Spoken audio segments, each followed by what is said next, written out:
Hello everyone. এবারে কিন্তু SSC দুর্দান্ত গতিতে কাজ করে চলেছে। এমটিএস 2022 অর্থাৎ মাল্টিটাস্কিং স্টাফ 2022 নোটিফিকেশন কিন্তু এসে গেছে। যদিও 17 তারিখ এটা আসার কথা ছিল, কিন্তু 18 তারিখে এসে গেছে। খুব একটা লেট কিন্তু হয়নি। এসএসসি কিন্তু তার স্পিড বজায় রেখে চলেছে।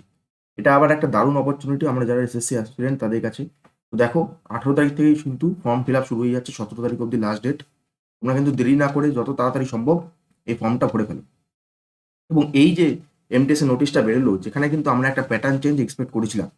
কারণ আমরা দেখেছি সিজিএল এর ক্ষেত্রে প্যাটার্ন চেঞ্জ হয়েছে, সিএইচএসএল এর ক্ষেত্রেও প্যাটার্ন চেঞ্জ হয়েছে, এরপরে এমটিএস, এখানে কিন্তু প্যাটার্ন চেঞ্জটা এক্সপেক্টেড ছিলই।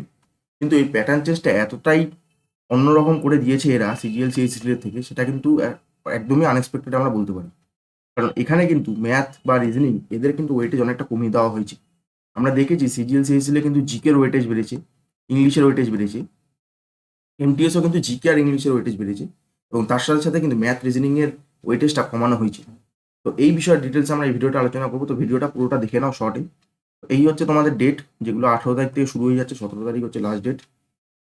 এরপরে দেখো, আমরা যদি চলে আসি ভ্যাকেন্সি, যেটা কিন্তু হিউজ একটা ভ্যাকেন্সি আমরা দেখতে পাচ্ছি, 10,880 প্রায়। হাওয়ালদারে প্রায় আমরা দেখতে পাচ্ছি 530টার কাছে। আমরা জেনারেলি দেখেছি 4,000 থেকে 5,000-এর মধ্যে ভ্যাকেন্সি থাকে এমটিএস এর। লাস্ট 3-4 বছরের ট্রেন্ড আমাদের তাই বলছি। এবারে কিন্তু সেটা প্রায় ডবল। একটা হিউজ অপরচুনিটি কিন্তু তোমাদের কাছে, যারা তোমরা এসএসসি অ্যাসপিরেন্ট আছো। বেশি দেরি না করে এবার ডিটেলসে চলে আসি। এক্সাম প্যাটার্নটা আমরা দেখে নিই ফার্স্টে। এক্সাম প্যাটার্ন যদি আমরা দেখি,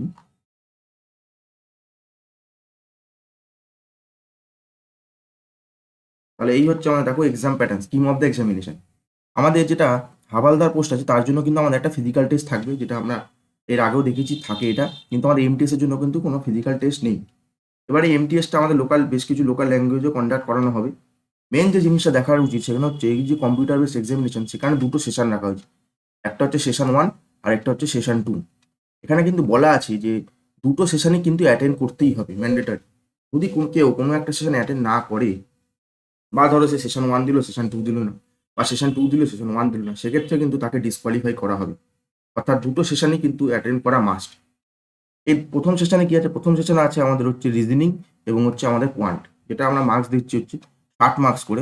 আর কোশ্চেন আছে হচ্ছে 20টা করে, মানে এক একটা কোশ্চেন হচ্ছে 3 মার্কস করে। সেশন 2 তে আছে হচ্ছে জেনারেল অ্যাওয়ারনেস আর হচ্ছে ইংলিশ। জেনারেল অ্যাওয়ারনেস 25টা কোশ্চেন, ইংলিশ হচ্ছে 25টা কোশ্চেন। এখানেও কিন্তু এক একটা কোশ্চেন 3 মার্কস করে। তা দেখো, 45 মিনিট টাইম হচ্ছে সেশন 1 এর জন্য, যেখানে আমার থাকছে হচ্ছে 40টা কোশ্চেন। আর 45 মিনিট বাকি টাইম থাকছে হচ্ছে সেশন 2 এর জন্য, যেখানে আমার থাকছে হচ্ছে 50টা কোশ্চেন। তাহলে আমাদের টোটাল হচ্ছে 90টা কোশ্চেন, যার মধ্যে 40টা আছে সেশন 1 এ আর 50টা আছে হচ্ছে সেশন 2 তে। আর মোট সময় কত? মোট সময় দেখো 45 মিনিট, 45 মিনিট মানে হচ্ছে 90, মানে হচ্ছে 1.5 আওয়ার্সে কিন্তু, বা 1.5 ঘন্টা কিন্তু এক্সাম হতে চলেছে। যেটা আগেও আমাদের কিন্তু 1.5 ঘন্টায় ছিল, কিন্তু সেখানে সেশন 1 সেশন 2 আলাদা করে কোনো ডিভিশন ছিল না। এইবার এই যে বলছি ম্যাথ রিজনিং ওয়েটেজ কমানো হচ্ছে, সেটা কেন? ভালো করে দেখে নাও। সেশন 1 এ আছে হচ্ছে ম্যাথ রিজনিং, আর সেশন 2 এ আছে হচ্ছে ইংলিশ আর জিকে। এবার যে আমি যদি বলি এদের যে ওয়েটেজটা কেন কমানো হয়েছে বা কেন বলছি, সেটা যদি একটু দেখি। তো এই যে মোড অফ সিলেকশন যদি তোমরা দেখো, তাহলে এখানে বলাই আছে performance of the candidate in session 1 will be evaluated first, and then performance in the session 2 will be evaluated only if a candidate qualifies in session 1। মানে সেশন 1 এ যে ম্যাথ প্লাস রিজনিং ছিল, এই সেশনটা কিন্তু যদি তোমরা পাস করো, তবেই কিন্তু তোমাদের যে ইংলিশ আর জিকের খাতা, সেটা কিন্তু দেখা হবে, নাহলে কিন্তু দেখা হবে না। এরপরে কি? এরপরে দেখো, মিনিমাম কোয়ালিফাইং মার্কস হচ্ছে সেশন 1 এ দেওয়া আছে এবং সেশন 2 এর দেওয়া আছে। এটা হচ্ছে মিনিমাম কোয়ালিফাইং মার্কস। এটা আমরা দেখেছি সব এক্সামের ক্ষেত্রেই থাকে। মানে ম্যাথ প্লাস রিজনিং, এখানে যে আমাদের 40টা প্রশ্ন ছিল, সেখানে কিন্তু 30% আমাদের হচ্ছে মিনিমাম কোয়ালিফাইং মার্কস। মানে এই 30%-এ কম পেলে কিন্তু আমাদের সেশন 2 এর খাতাও দেখা হবে না, এবং সেশন 2 এ যদি আমরা 30%-এ কম পাই, তাহলেও কিন্তু আমরা ডিসকোয়ালিফাই বা ফেল হয়ে যাবো। এরপরে মেইন যে জিনিসটা, সব থেকে ভাইটাল যেটা জিনিস, সেটা হচ্ছে দেখো, for the post of MTS, মানে এমটিএস এর জন্য candidate will be short listed on the basis of the performance of session 2। মানে সেশন 2 তে কি ছিল? সেশন 2 ছিল হচ্ছে ইংলিশ প্লাস জিকে। তার মানে আমাদের যে মেরিট লিস্টটা প্রিপেয়ার হবে এমটিএস এর জন্য, সেই মেরিট লিস্ট কিন্তু এই ইংলিশ প্লাস জিকে এর যে নাম্বার, সেই নাম্বার দেখে প্রিপেয়ার করা হবে। মানে আমাদের অরিজিনালি এক্সামটা কত নাম্বার হচ্ছে? ইংলিশের জন্য আছে হচ্ছে 75 নাম্বার, জিকে এর জন্য হচ্ছে 75 নাম্বার।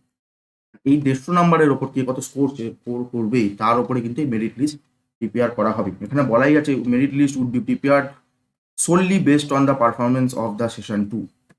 শুধুমাত্র সেশন 2 এর যে 150 নাম্বার তার উপরে কিন্তু মেরিট লিস্ট প্রিপেয়ার করা হবে, বা এই 150 নাম্বারের মধ্যে যারা বেশি নাম্বার পাবে, প্রথম দিকে যারা থাকবে তারা কিন্তু জবটা পাবে।